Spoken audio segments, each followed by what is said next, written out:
Hey everyone, it's Zach the Incredible Impression coming at you again with another special edition of the Incredible Impression interview. This is episode 2 of the series. Last time I interviewed Steve Stoyer, who was Groucho Marx's secretary, and we talked for over an hour. He had a lot of great stories, and we got a lot of great things coming up as well. But today, I am proud to introduce to all of you my good friend and peer, acting peer, Mr. Brian Elliott. How are you, Brian?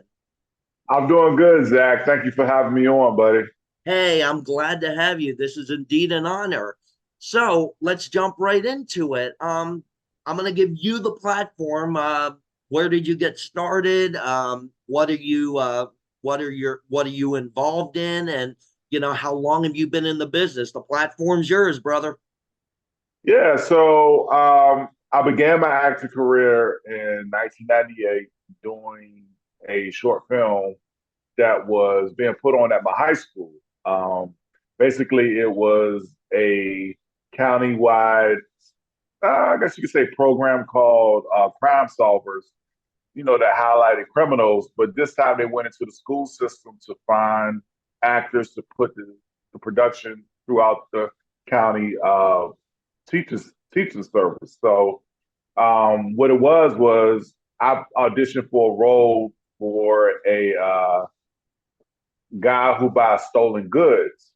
Wow. And yeah, so it was basically a situation where I had to audition.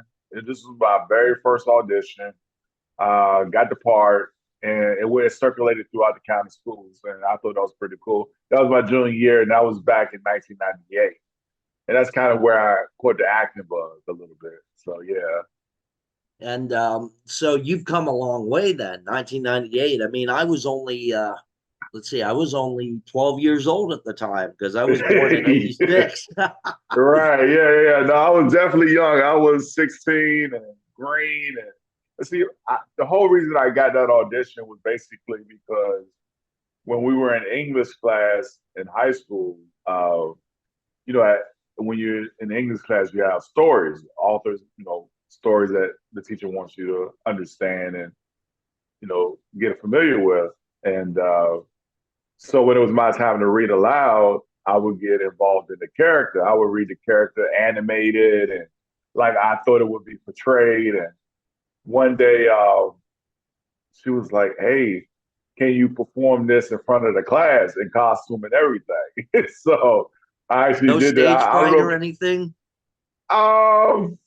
probably not because I had read in front of that class several times, and it was basically they were my peers, they were my friends, so I didn't have a problem with doing that, and so I performed it, and it was pretty cool. And so when I got to the 11th grade, and I was in English class again, I did it, read aloud, animated and stuff. The English was right. Look, there's an audition for this Crime Solvers video that I want you to go out for, and that was where that led to is me getting that short film under my belt. And it's funny because I still have the footage today.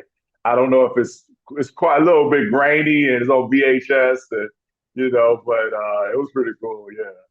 Well, a lot of people nowadays are too young to even know what a VHS was. I mean, that was part of our youth. We grew up with Yeah. those cabinets filled with VHSs. And I can remember a lot of times, we didn't label our home videos. And so we had to go through every blank label and put it in the receiver. And sometimes, we had to fast forward and everything. And it was like, oh, it's a Yep. nightmare. And then DVD took over Yep. and now Blu-ray. So we're in modern technology now. Hmm. And now everything is streaming. Yeah. So, you know, Yeah. And, even like if you want a physical copy now, you have to get it on an MP4 or a digital copy. You don't get necessarily get a physical copy. right. And that's a shame, but I guess as they say, it is what it is. But hopefully, the physical medium doesn't totally go extinct. But yeah. Yeah. And I mean, we had DVD. I remember when I went into my my video store, and the owner would say, he'd have all the VHSs for sale. And I'd ask him, why are you doing this? He said, because next week we're switching to DVD, all DVD. And I was like, I'm so used to the VHS. Why switch to DVD? I didn't even have a DVD player. So, I mean, Yeah, back then, they were expensive to come across. And nowadays, you can walk into Walmart and get a really and do it that way. Let me just check a speaker here. My speaker isn't working. okay. So, let me just double check. Let's see. Yeah, it should be working. Um, I can hear you. okay. Yeah, but I mean, everything was, VHS, but technology has come such a long way for us, and It everything has. streaming now, which is quite easy to work. Yeah, it's quite easy to work. You get a plethora of product for the price. The only problem is you lose that product in the long run because a lot of the companies that stream these movies, they don't necessarily have, I wouldn't say hard copies, but they don't have it out where if you notice that a lot of these old films that may be on reels or um, VHS, a lot of these studios may have lost a copy or the copy got destroyed, and they've actually reached out to fans who may have had a copy and to get that back into the studio. So there's that, and you just don't want to lose what is it may be a good product because of lack of planning. Right, So yeah, right. And I can remember as far back in New York City in the early 2000s when this was around the time during the Chucky franchise that Bride of Chucky came out, and it had just hit theaters. And there were those peddlers, hmm on the intersections of Broadway and, the avenues of America, especially in Times Square, and they'd be selling bootleg copies. And I yeah, didn't buy any of them because people were buying them, and then the police down the road would stop them and confiscate it. So, I yeah. mean, I'm sure you remember all the illegal bootleg copies. Oh yeah. I mean, barbershops, corner stores. Yeah, you would run across those. It's purchase at your own risk, Yeah, for yeah, sure. exactly. And I mean, now with streaming, you can't really, if a film comes out in the theaters, a week later, it's right there on Netflix or Hulu or Vudu. It's like you don't have to wait very long for it. And Very true. yes, and all of people say, TV series and all, we're going to bring it to TV, but most of the time that's an old saying, an old adage. And hmm nowadays what they mean is TV series, you're going to find it on Vudu, Hulu, or Netflix. So, Yep. but I mean, you know, as one more time, as I said, technology has come such a long way. I mean, it was only back in the late 40s, early 50s that television, TV set was invented. And now look, we've got these flat screens that are like wee bit thick, and a lot of them have Yeah. the panoramic screen. I mean, who'd have thought that, I mean, we even have, grandparents and stuff that say, wow, what a long way things have come. And they Yep. say, I remember when we first saved up enough money, like $50 to buy our very first television set. hmm And so, but let me jump to something else here. What made you want to originally get into acting? I mean, was it something out of your childhood, your youth? Um, Well, yeah. So I originally wanted to be a professional football player, or at least play college football. Um, mhm. and once that kind of died down after high school because of an injury, I was like, I got to do something. I got to transition into something. And luckily for me, I had that short film under my belt before I graduated high school. So it was more or less a transition that made sense.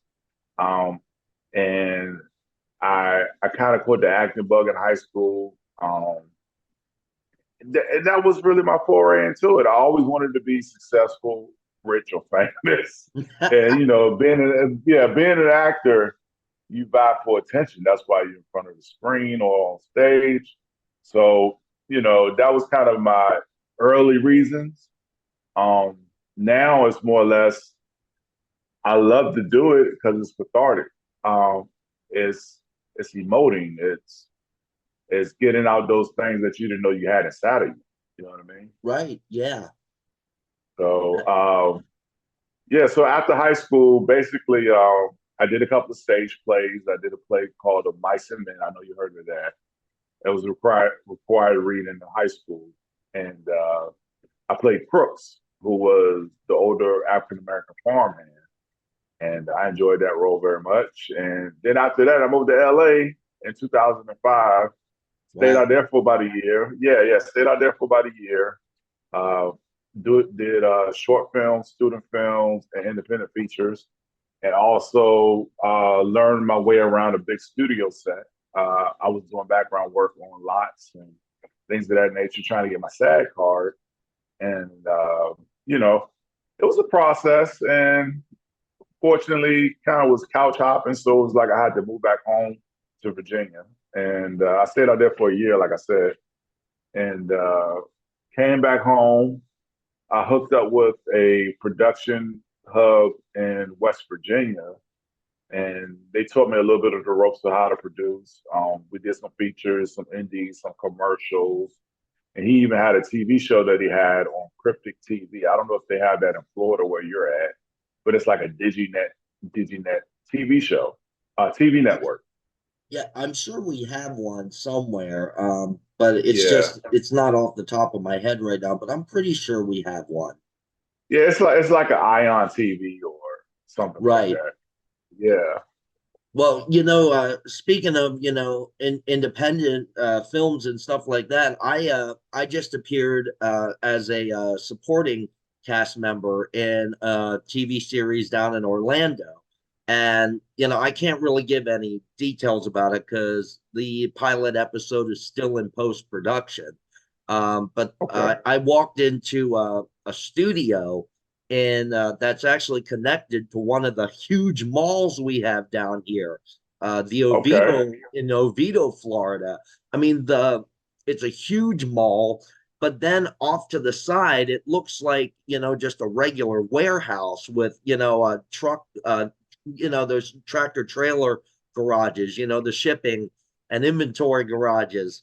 But you walk in Yeah. the door next to there, and then you walk to the right and you're in like this like corridor that looks like the back area of a Walmart, where Hmm. you clock in.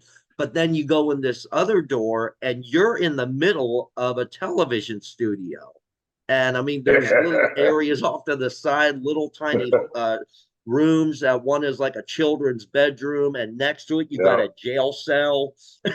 And then the Hmm. next, you got a courthouse, and everything is just walled off. You got a judge's bench, then you got, a hospital room with all the Hmm. machinery, then you got an office, and then you got a living room. It just, it's got to be weird. I'm sure you could agree with me stepping into Yeah. a television studio for the very first time. I mean, you look around and you're like, wow, I've seen this on TV and stuff on documentaries, Yeah. but to actually be here in one it's Yeah. just an It's eye opener. It just blows your mind. Yeah, it's a surreal moment. Stepping onto like a Paramount or Warner Brothers set or Sony or Universal set. Uh, you Everything you've seen in the live studio audience Yeah, setting, you know how they do that, is there.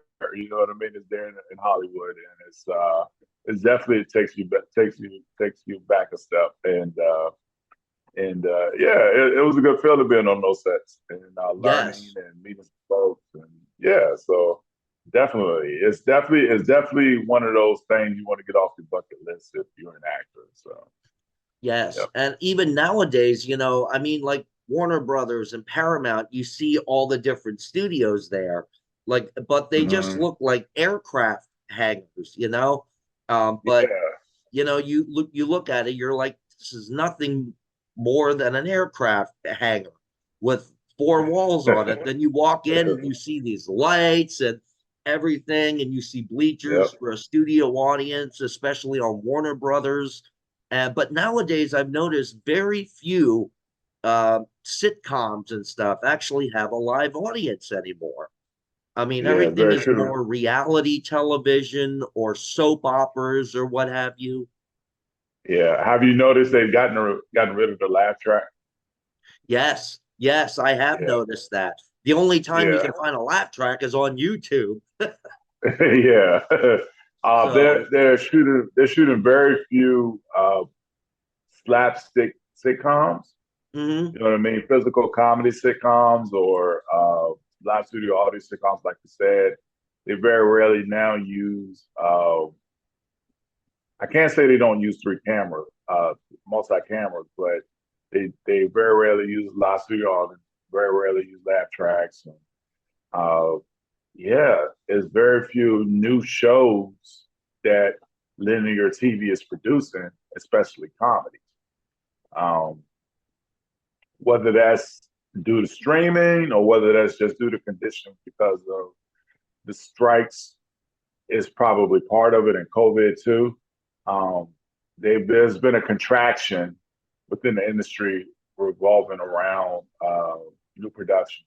Um, I was reading somewhere, and then this was backing up somebody's claim that there were only 4 or 5 pilots in 2024. I right. know they had stockpiled some stuff from 2023 for the 2024 season, but coming into 2024, there were only 4 or 5 pilots. You know what I Right. mean? And so that's a great fall off from maybe hundreds, Hmm. that they may have shot in 2022 or earlier. So Right. Right. Um, definitely a contraction. yeah, I mean, if you look back to, 2002 to 2004, there was Two and a Half Men, there was Big Bang Theory and stuff, and there was always an audience there, just always an audience. And I mean, they didn't even use laugh tracks. I mean, it was the actual audience. And Hmm. then, Hmm.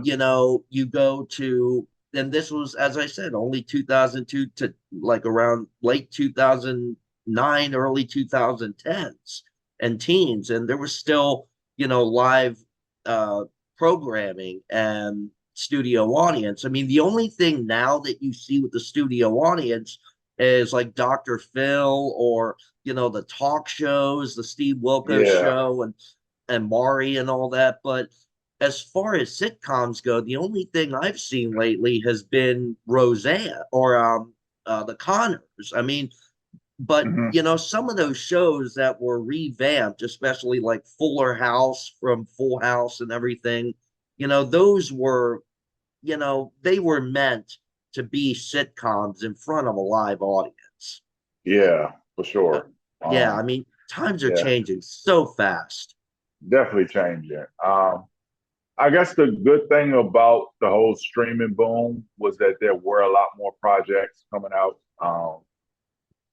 It was definitely peak TV. I would say about 5 to 10 years ago, and you turn around, there's a new show. Yes. Which was good if you're an actor. You had plenty of auditions to go on and things of that nature. But we'll see how it falls out after a couple of years. Everybody's saying wait till 2025, survive till 2025.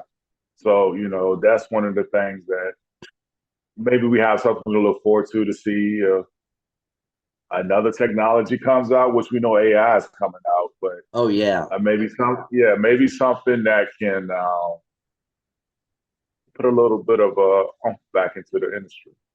Yes, I mean with AI, mentioning AI and stuff, a lot of people are in Hollywood and in the entertainment industry alone are worried Hmm. because, they're coming out with AI. They're even altering a lot of songs by, other artists, and they're putting like Elvis singing it, or John Lennon and Paul McCartney singing somebody I used to know. Hmm. The song, oh gosh, I forget who sang it. I used to be familiar with all that stuff, but they're Yeah, now saying that they're thinking of, replacing, actual actors with AI and stuff. So I mean, as actors, that's something that we have to, in a way, be concerned about, and yeah. everything. I mean, they're, in a Um, way, they're trying to take our, the industry down with AI. yeah. It's going to be an interesting next few years. That technology is advancing at a rapid pace. Um, Yes. I think as far as what we'll see from actors, I think we'll still have a job maybe for the next 10 to 20 years. But as it gets better, and maybe they may or may not use parts of an existing actor's, features or movement. Right. Uh, if they go autonomous and totally use animated or digitized actors, then it will be how it is with music, meaning that everything in the past will be consumed for those who want authentic pieces of art. Right. Um, whether you call that good or not, I don't know. Maybe if you have a full stack of work behind you, yeah, I can see that. But future work is no more. And then you say um, the voiceover department. I mean, they're using that technology more and more often than that. They're using. I guess I actually saw a news piece the other day where Morgan Freeman was alerted by his fans that they were using his voice in some commercial or documentary without his permission. Yeah. And it's Yeah. like, yeah, he's Morgan Freeman. Like, how do you not contact him and say, hey, we want to duplicate your voice? Can we have permission? And, Scarlett Johansson, I believe, is going through the same thing. And, Hmm. it's basically they're, I don't want to say tech bros are evil, but it seems like since that whole culture has came about, it has definitely made society a more or less. I don't even know how to say it. It's just changed everything. Yeah. I mean, it's From hard to social describe. media, yeah, from social media to entertainment, and it seems like those are the first things they go after instead of helping out, uh, you know, regular folks with like chores. Yeah, We thought exactly. we thought the technology was going to be used to help us alleviate work or alleviate chores, and it's taking away the part of us that we love to do, which is art, culture, socializing. Right. And I don't know. I don't have anything against tech pros, but it's like, come on, man, make it make sense. Right. Right. So Exactly. yeah, And I mean, since the pandemic, I mean, going back, way back again, like in the 80s, 90s and stuff, actors who wanted to audition, they had to send mhm, in a VHS tape. And yeah, the producers had to look at it, and then they had to narrow it down, but they would get sacks upon sacks upon sacks of VHSs. And you see like those old behind the scenes footage of the producers, like Home Alone, for example. It shows a huge pile of VHSs, just in huge piles, and then there's more in the sacks behind them. And they say we right, had to watch every single, like, hundreds of thousands of VHSs, then narrow it down to like 1,000, and then 500, then 100, then 50, and then 10. It was a long, yeah, slow process. But now, since the pandemic, everything has been right here on Zoom. And the yeah, thing is that I learned was that nowadays a producer and director knows exactly if you are qualified for the part within 3 seconds of looking at your audition tape. And if Yeah. you do one minor thing, like move the wrong way or say one word off, they go straight to the next video. And It's so it's a much. very Yes. cruel world now with the industry. It's so much competition for auditioning process now. Where else? Well, when I was starting, you would get called into the room, and you may have at most 20 to 30 people reading for a part, and you'd be lucky if there was maybe 10, and you got to compete against 10 people. But now with self-tape submissions, you're competing against hundreds, if not thousands, for Right. the for one role. They say it's helped with location, which I have no doubt about that. But when you were going in person, you may have had, let's say you're in LA or New York and you're getting 20 to 50 auditions in a month or every 2 or 3 months. And now it's bumped up to 100, but you're still getting the same amount of roles. And it's like twice the work for the same amount of work, if that makes sense. Yes. Yeah. Yes. And I mean, everything nowadays, I mean, this was sort of true, starting back in like the 90s and stuff. But I mean, everybody is, typecast. And for Mm-hmm. especially like, I mean, I don't mean like for villains or, just, different parts, like different genres and stuff or different personalities. But, people are so judged nowadays on, oh well, an Asian can't, get into makeup or prosthetics and play, an American, and Mm-hmm. everything is just so strict. And Roger Ebert, actually, there's an old tape of Roger Ebert um, at a seminar, whatever it was, where these Asian actors and producers were talking about how they are so typecast with Mm-hmm. their heritage, and the producers and directors of the actors were there with them, and they were saying, yeah, we can't have, this or that. We can't have an African American, playing, Hispanic or whatever. And Roger Ebert stood up and said, and took issue with it. He said, in the industry, any race or actor should have the right to play whatever role they want, as because they have the talent and charisma. He was Right. very much against the discrimination of the acting industry. And I mean, because he was a critic also, so he made a lot of Mm-hmm. great points with everything.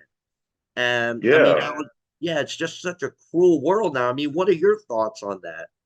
Well, I think the whole DEI, diversity, inclusion, and equity, I think it's played to the betterment. Uh, Whether you want to say woke is broke, I don't know. But basically, right now, having the realistic numbers in a project based on society is a good thing. I mean, there Right, were times in the, times before in the early parts of Hollywood history where African Americans were only subjected to maids, butlers, servants, janitors. You can imagine. And then in the 70s and 80s, only thugs and pimps or right, criminals. So, that whole stereotype, I think, has evolved for us. When I say us, I mean African American, from, you know, leading men or leading women, playing diverse roles such as firefighters or mayors or presidency. There right. was a couple times, So it's one of those things where I think fighting for it is worth it. And when you Yes, say Asian Americans or even the Asian heritage, uh, it has to be a foot put down in order to get those roles. And I think uh, having a voice for that. And I think that is something that could be put on the table because you got right, to think Asian Americans, they may represent a small minority of people in America, but they are still in the country, Yes. and And they I should mean, be seen. yeah. I mean, speaking of presidents and stuff, being, I'm an impersonator as well, comedian Hmm. impersonator. I got my influence from the legendary impersonator Rich Little. And he Okay. was on, yeah, you remember him, the Dean Martin roast, and he was on the Lucy show and stuff. Hmm. And he was known for all of his impressions of, John Wayne, Jimmy Stewart, Frank Sinatra, Dean Martin. He knew all of these people personally. But in Hmm. 2001, he did an onstage presentation of called The Presidents, where he did every single president from JFK to George W. And he Hmm. did it in full regalia, the wigs, the makeup, the noses, and everything. And I decided I'd like to maybe try to do something like that. And I was taking an acting class down in Orlando. It was introducing to us the Sanford Meisner emotional technique, but Hmm. I thought that the instructors were pretty cool and everything. And then during the very last class, I presented my instructors with a packet saying about a spin-off of a president's play like Rich Little did, but I wanted to play the presidents. And my instructor immediately took it and read the title page, and he said, he tore it in half. And I said, why did you just do that? He said, because it Hmm. says you would play the presidents. And it's against ethnic diversity. An Asian person cannot play American presidents. You will be booed off the stage. Your audience will never give you a chance. And so I started, I was upset about that. So I started Yeah. asking around, Rightfully. Steve Joyner, Hmm. our great manager and stuff. And tomorrow's his birthday, by the way. So happy birthday, Steve. And I was talking to him and he was like, that's really messed up. You should have the right to play any part you want. And, Right. he said he didn't understand.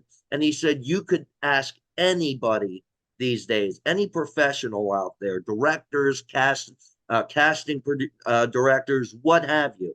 They will all say, you have the right to play whatever you want. And Yeah. so I started thinking, well, maybe this class was, just a little too strict about things. And I'm sure you'd agree, as you mentioned, you pretty much agree on stuff like that.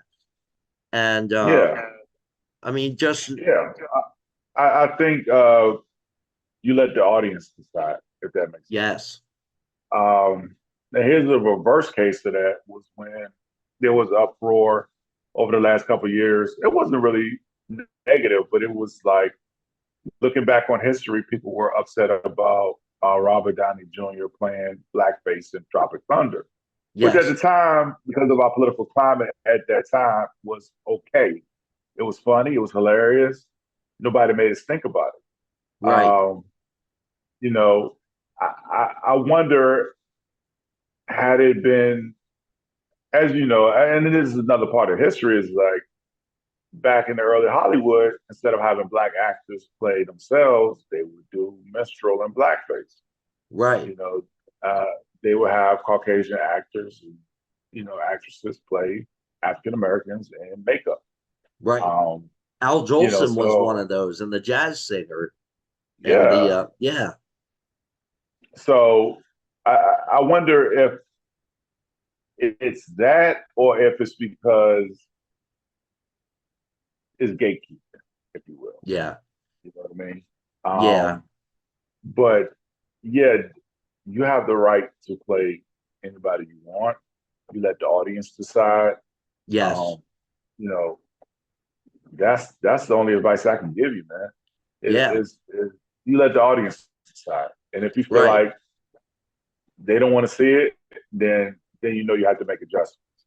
right, But it's still worth taking a risk.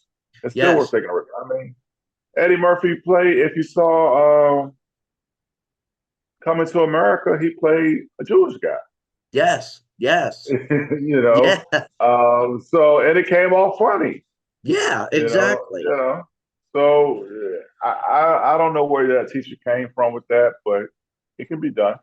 You just got Yeah. to find the right audience. Yeah, And the reason I bring that up in our conversation today is because of many people are very, self-conscious about that. They are worried that if they do try to do that, they could be done for, and yeah, I mean, what we're trying to do with this subject is we're reassuring them that, it's okay to feel that way, but it's worth the the try, the risk, the chance, and it's not in the end, as you said, it's up to the audience, it's up to and the audience. Yeah, yeah.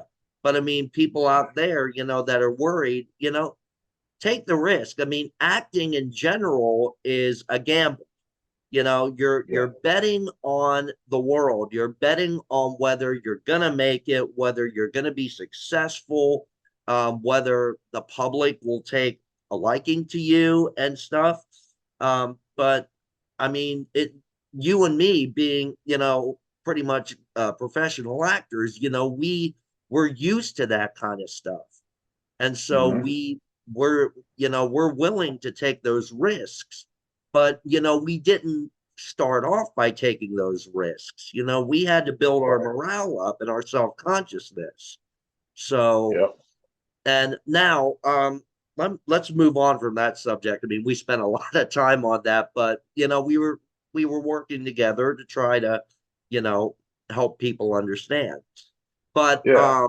you you have been in some recent roles, haven't you? Yes. Most recently, tell me about that. The most recent role that I completed was a project called A Shared Secret.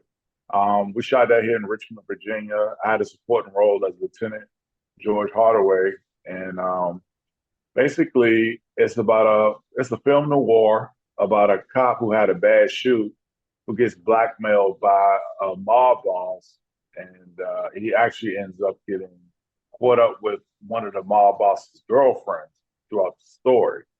Um, it was very well shot. I believe it'll come out on digital platforms soon.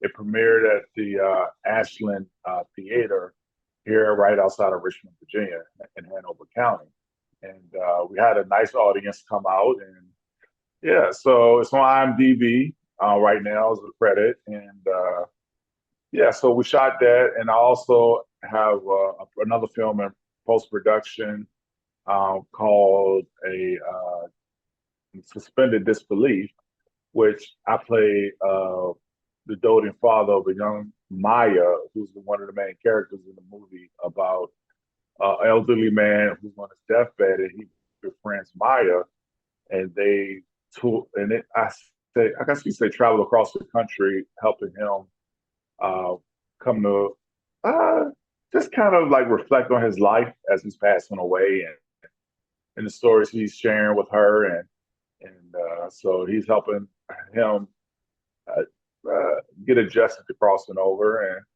and I play her father, and I thought it was a good role because it was a good representation of what an African American father could be, or Right, is. I shouldn't say could be, but it is.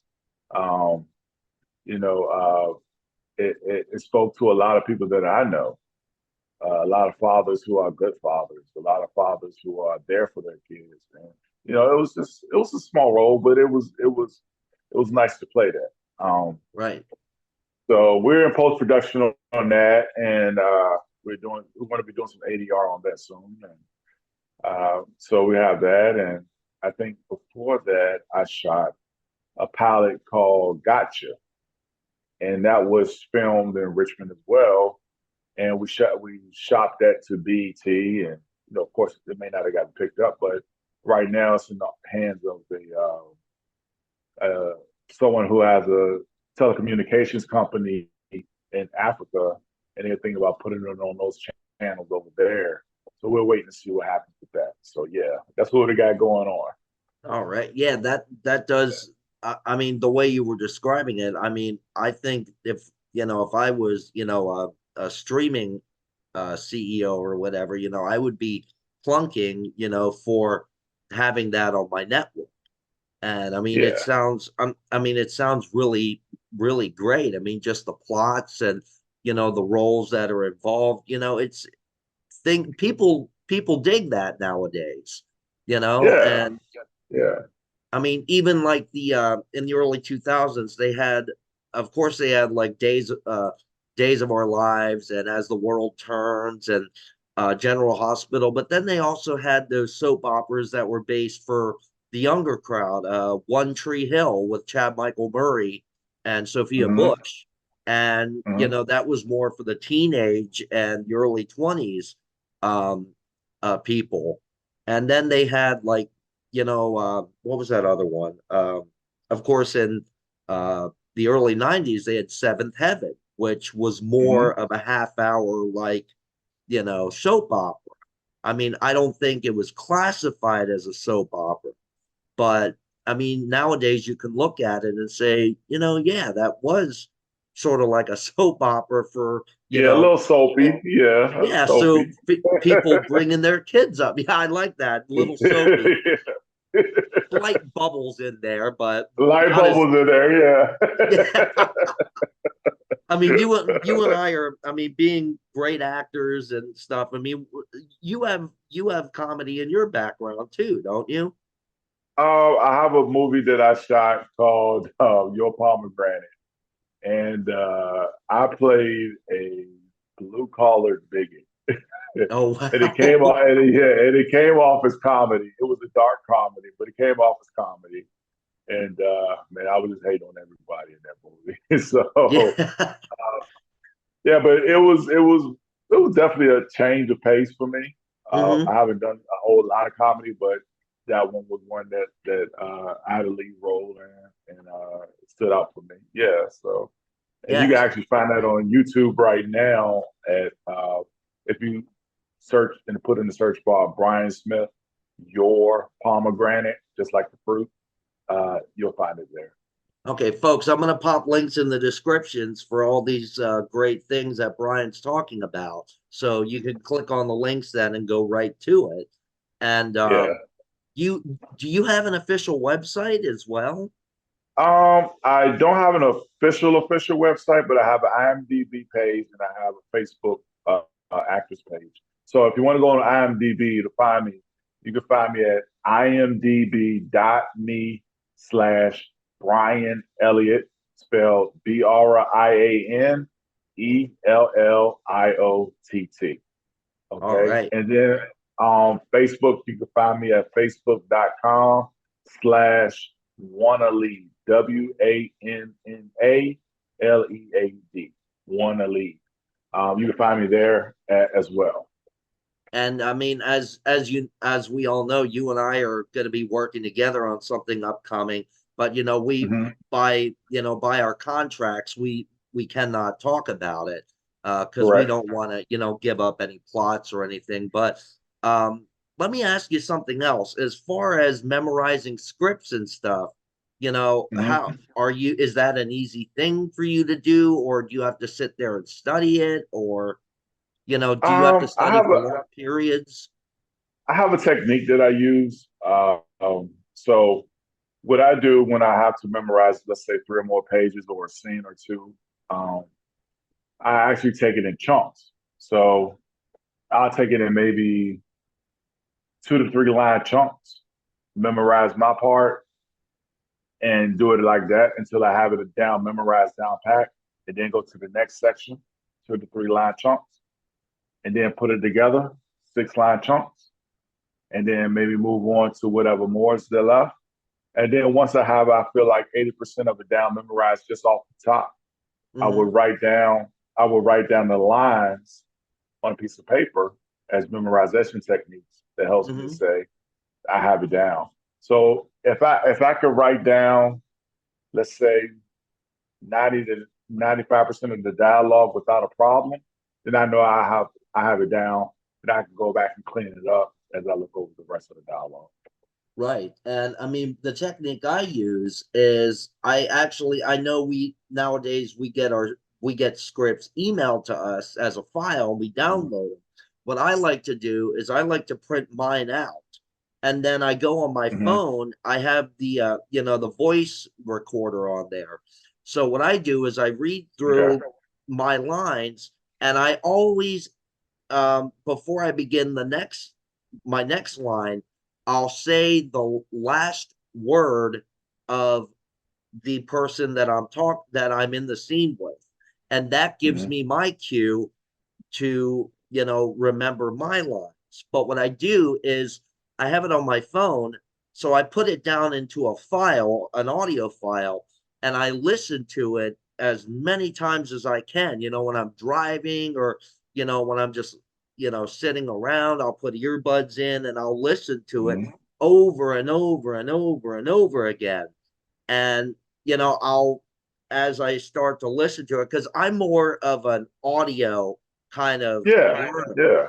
And so as Yeah. I do that, I start saying my lines as it goes along. And as soon as I Mhm. hear the last word of my the character I'm in the scene with, it's like, okay, there's my cue. And I go on with my line. But I mean, it being, a musician formally, and Mhm. writing my own music and stuff, I can memorize, song lyrics, and I can memorize an entire movie, like a 2-hour movie. I can memorize every line from there, from every character. So I'm more of a listening type than I am Yeah. text. So I'm Yeah. more of a virtual kind of learner rather than Yeah. a text learner.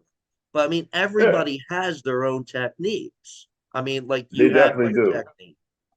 Yeah. So I mean, if anybody's listening to this, those are two techniques that I think work fairly well. Um, and of course, you could probably read some books on how to memorize lines, and maybe take some classes. They'll teach you some techniques as well. And if anybody's listening and they're an actor, I would say, man, and you're just starting out, take some acting classes, um, beginning classes, and get your feet wet with those, and learn Meisner, like you said, you took. I took it as well. That was one of my first classes, and learn on camera technique as well, because everything is self tape now in the major major part of the industry, and learn on camera technique and learn self tape and audition techniques. And I think that's a great start for them. Yes. And I mean, I'm still trying to invest in a better camera because, as you know, this is for my YouTube channel, and I'm trying Mm-hmm. to get a more advanced camera. I was looking at a Sony ZV-1, but I was talking to some fellow YouTubers. For example, there's a very popular YouTuber in Florida named Adam the Woo. And I Mm-hmm. don't know if you've heard of him, but I mean, I know a Nah. lot of my viewers have heard of him. And Okay. I was talking to him, and he said he was looking at a Sony ZV-1, but he noticed the quality was terrible on it. And the zooming effect, when you zoomed in, everything was blurry, and it was so hard to get it into focus. So what he did was he got the DJI Osmo Pocket 3, which he's been using for Mm-hmm. the last week. And he told me, he said, that is a great vlogging camera to use. And it's also great to use for, taped auditions and stuff. Yeah. So, I'm thinking of Well, investing in one of those.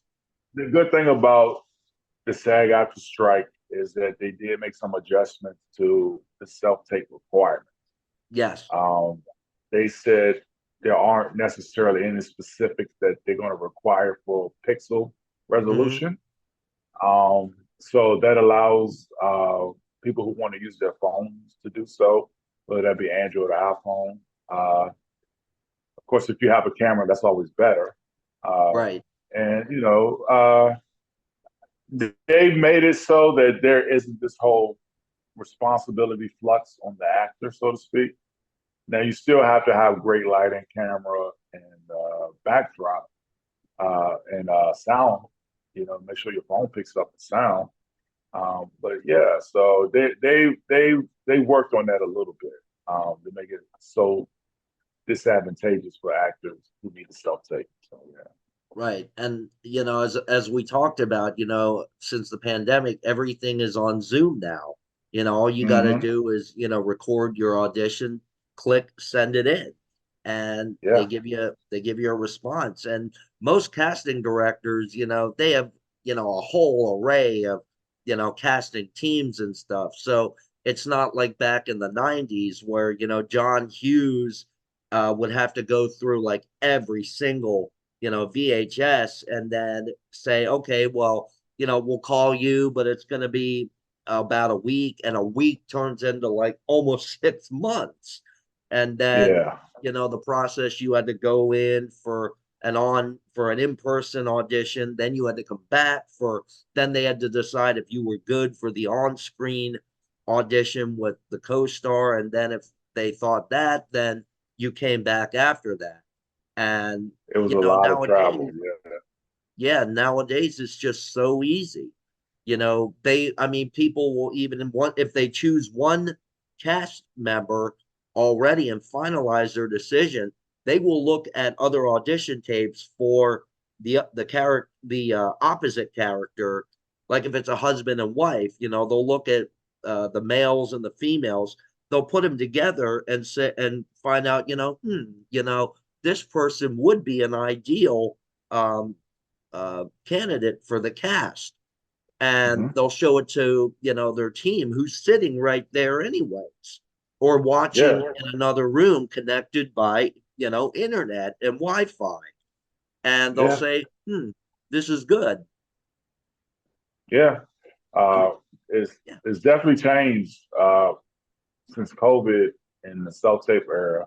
Um, like I said before, 2020, everything I did was in person, whether it was right. SAG or not. And now, because COVID and having to stay at home, I think, and they were moving towards self tapes anyway, at least for location reasons. And because of COVID and just the way everything progressed, everything is self tape now. So I would say if you're going to audition for like a major production, I would say about 95% of them are going to be self tape.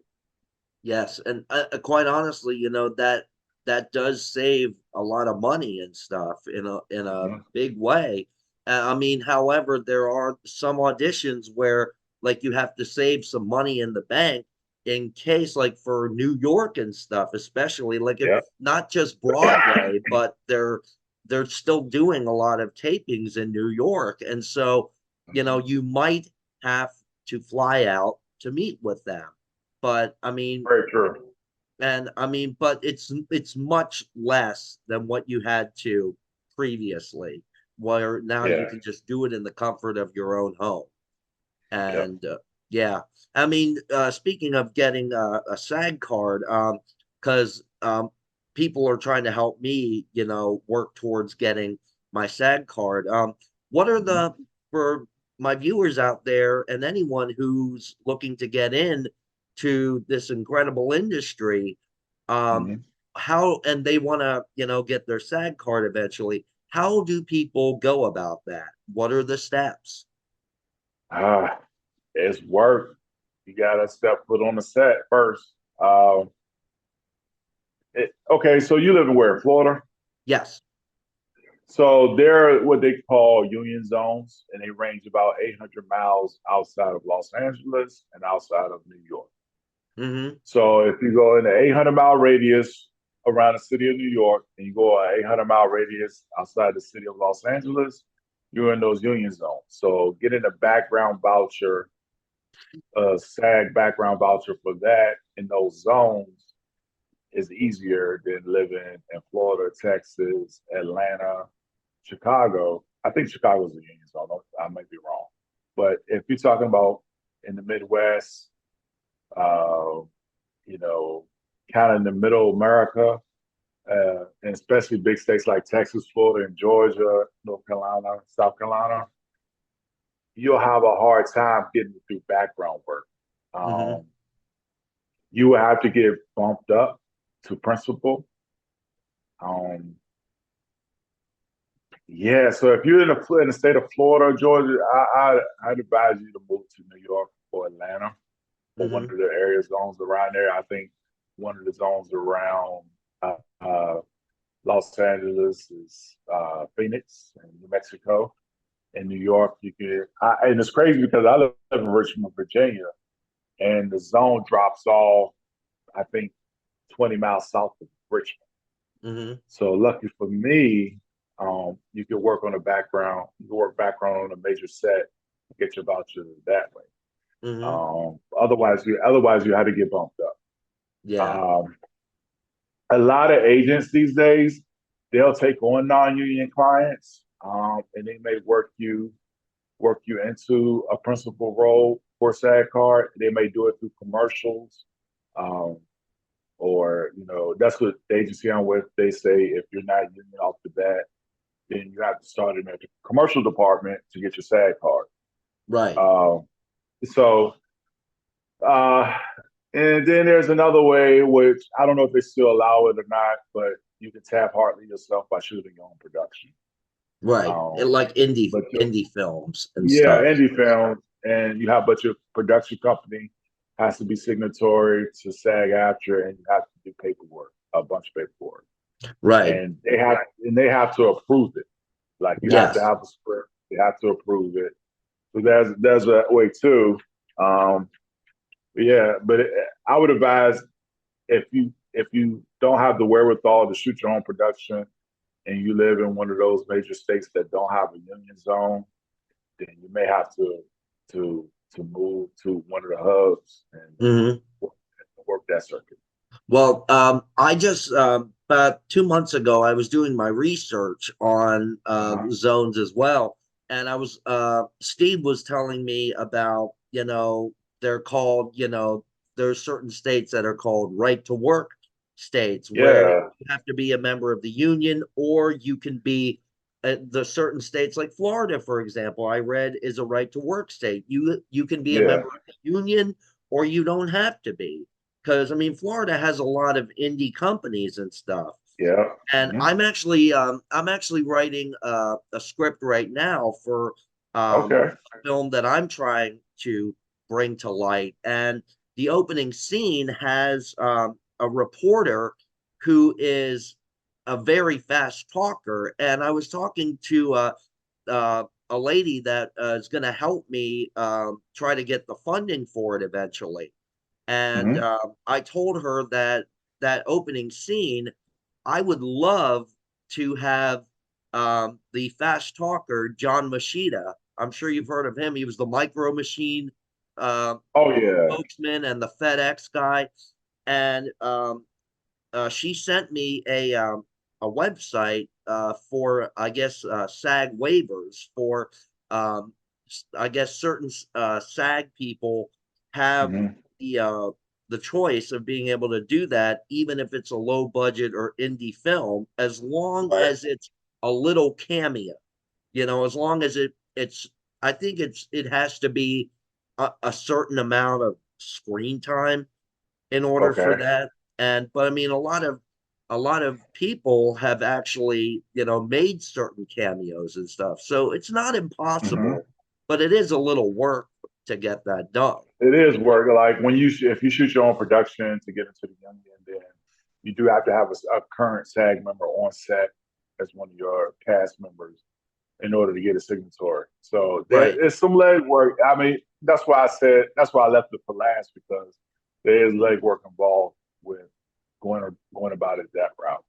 Right. So yeah, yeah, I mean, I definitely, I would even, I'd even love to have you in it. I mean, yeah. I mean, you're such a forthcoming person, and I know just by getting to know you. I mean, we've known each other for about a month or so now, but I already Yeah. get the first phone call we had. I got an immediate great vibe from you, and I was like, All oh, right. this guy would be great to work with.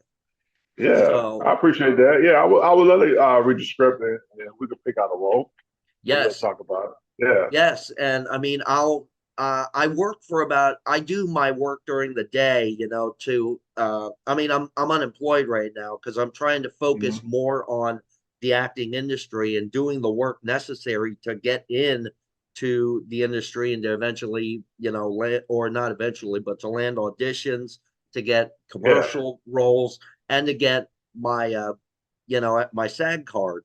But, Hmm. I do all that work during the day. And then in the evening around, I'd say I'm up till about maybe sometimes 2, 3 a.m. because I try Yeah. to dedicate an hour to working on the script.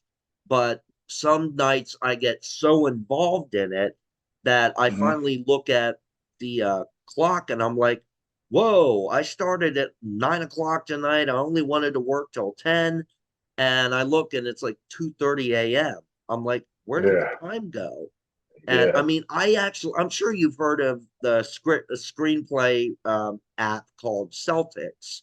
I don't know if you've heard of Okay. it. Yeah. Yeah. Yeah. No, I've heard of it. I've actually worked with directors and writers who use it. So yeah, I definitely heard of it. Yes, great app. I mean, it took me a little bit to learn how to format everything, but the Hmm. script that I got from the project you and I are going to work on, I Hmm. read through that and I was like, wow, this is easy to format. Then I went into Celtics on my phone here, and I was Hmm. like, they actually set it up. They have it in order of how you're supposed to format it, and you put the scene heading and then it jumps right to act or plot. It just goes in order, and all you Yeah. have to do is put your ideas down. Yep. So it walks you through everything.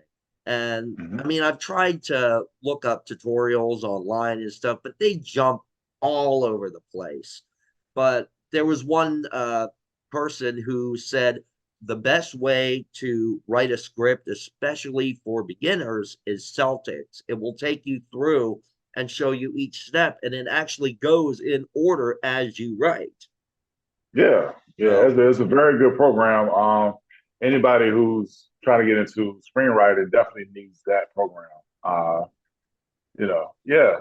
No, I could definitely wholeheartedly agree with right. And I mean, that even opens the door for a writing credit for you. I mean, look at Jerry Lewis, for example. He started out you. as a comedian with Dean Martin, and Yeah. like they broke up after exactly 10 years to the day. But then in the next year, Jerry was directing, writing, producing, acting all in one. And Hmm. it's not impossible for people to do that. You just No. have to be able to put the effort and the hard work into it. Hmm. So, but it's not impossible. And you and I both know that. We just have to Yeah. we're devoted to our work, and we put in long hours, and as the years go by it becomes easier and easier. Yeah. It's like training a muscle. You know what I mean? Yeah. The more you exercise it and utilize it, then the stronger it's going to get. Yes. And all right. So I mean, I think we've been talking for over an hour now, and Hmm. wow, where does the time go? Yeah, I know. And I don't know if I asked you. You have some upcoming roles, don't you? Uh, yes, those projects, a shared secret, suspended disbelief, and we're Hmm. still trying to get Gotcha out on services too. Okay. And Yeah. there are websites for those that I can pop in the description. I mean, is there a funding Well, the page that the people can premiere, go the to as premiere, well? the premiere for Shared Secret, they're still waiting to get it out on platform. We premiered that 2 weeks ago, so they're still between here and actually getting it out on platforms.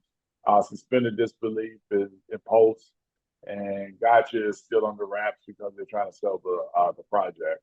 But Right. I do have Your Pomegranate, which is on YouTube, that people can find as well, and I'll give you the link for that. All right. Yeah. And I'll put them down in the description and stuff. I'm going to premiere this 1 week from today on my channel. Okay. And so it'll allow you to get notified for the premiere. And the reason I do the premiere and schedule it is to build, attention to it and fan base so that people can, I posted on my Facebook as well, and Mhm. people can go to it and click notify me, and then it'll show it, they'll get a reminder of when it's gonna air. Like it starts at 7 p.m., which is in half hour or whatever. And then Yeah. they go to it and boom, it just premieres. And then it's on Okay. the page for everybody after that. So that's what I do. I post the premiere. I schedule a premiere 1 week to the day that I do the interviews. Awesome. So and we also, of course, you and I, we're going to be working together on this one project, and I'm looking forward to that. As I said, you're a gentleman that I can really see, working with and having great on-screen chemistry. Yeah, for sure. Yeah, we've done some things together already where we felt each other out. And I think you have the chops, and I'm looking forward to it as well. Oh yeah. One last thing I wanted to ask you before. Have you done any voice acting, or are you considering? I am considering it. I actually had done like a voiceover commercial for a local company. Mhm. That's about the extent that I've gone to. I've actually done two of those. But I would love to do more animation and commercials and spokesperson. Yeah. Yeah, reason I'm asking is I have a friend who owns a I guess it's an indie company, but he's doing a show for animation Hmm. that he may be looking for. I think he is looking for some more voice actors. I got a role as one of the main cast members, but Okay. I'm pretty sure that he's looking for more um, talent. His name is Jeremy Wilcox. He's in the Atlanta area, and he Okay. interviewed me for his podcast, for the Fandom Squad podcast. And Okay. I think he would be great interviewing you as well, because I Yeah, I mean, would love to talk to him.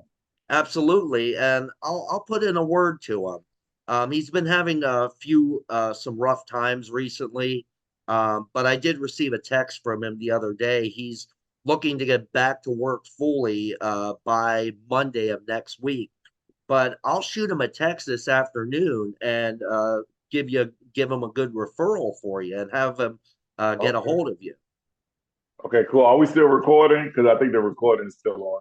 Yeah, it is. So I'm gonna Okay. one last thing. Do you have any advice Yeah. for people who want to get into the industry, or any advice in general?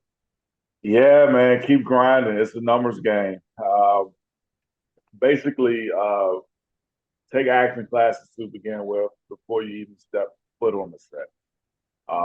If you happen to jump right into it, still take acting classes. You always have something to learn. Also, get proper headshots. Make sure you go to a professional. Also, take it seriously. And I say that when I say that, I mean, it's a lot of fun. Don't get me wrong, but if you're going to do it and you want to really do it, take it seriously. Be professional about it, and yeah, just grind away, and don't get dismayed by people who don't think you have the chops. If you really want to do it, do it. Yeah, Anything's that's my advice. possible if you put your heart and soul into it and the work and effort. Yep. Absolutely. Ladies and gentlemen, this here, Brian Elliott, my awesome special guest. Brian, I want to thank you so much for joining us today. Not a And problem. definitely, I'll put folks, I'll again pop the links in the description below to Brian's IMDb, his Facebook, etc. And we are going to be working together very soon. I'm looking forward to it. I know you are too, Brian. Yep. Mhm. And all I can say is thank you so much for being on the show today. It was a great honor having you. Yeah, no problem. I enjoyed it. Thank you for having me on, Zach. Appreciate it. Thank you. And ladies and gentlemen, please stay tuned for more incredible impression videos and interviews. We got a few interviews coming up in the next few weeks, and we will bring you up to date on those as soon as we finalize everything. But for now, I'm Zach Arnold of The Incredible Impression saying out. Thank you again, Brian. No problem. Have a great day. You too.